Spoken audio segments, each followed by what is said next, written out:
Bonjour à toutes et à tous, bienvenue dans votre rendez-vous quotidien avec l'actualité sportive sénégalaise. Allez, c'est parti. La grande information du jour, le Sénégal est champion d'Afrique U17. Les Lionceaux ont décroché la CAN U17 2026 au terme d'une finale allaitante face à la Tanzanie. Après un match intense conclu sur le score de 1 but partout, les jeunes Sénégalais ont fait parler leur sang-froid lors de la séance de tir au but pour s'imposer 4 tirs à 2.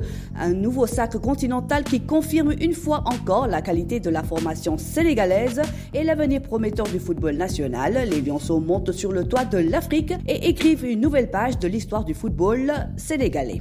Cap maintenant sur le mondial 2026, le Sénégal comptera 2 des plus jeunes joueurs du tournoi dans ses rangs, Ibrahim Mbaye et Bara Sapoko Ndiaye. La pépite du PSG figure parmi les 5 plus jeunes joueurs de toute la compétition, tandis que le jeune talent du Bayern Munich occupe la 6e place de ce classement prestigieux.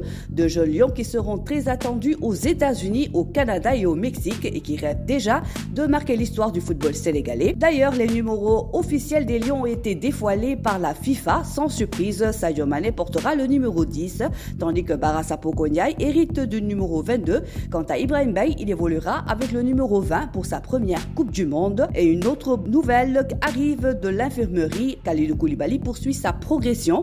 Le capitaine des Lions se rapproche progressivement d'un retour et pourrait même être disponible pour le match amical face à l'Arabie Saoudite avant d'être totalement prêt pour l'entrée en lice contre la France. Du côté du mercato, l'avenir d'Iliman Ndiaye continue d'alimenter les discussions en Angleterre. Everton souhaite prolonger son international sénégalais avec une importante revalorisation salariale, mais pour l'instant, aucun accord n'a été trouvé entre les deux parties. Un désaccord autour d'une clause libératoire bloque toujours les négociations, un dossier qui pourrait animer tout l'été du côté des Toffees.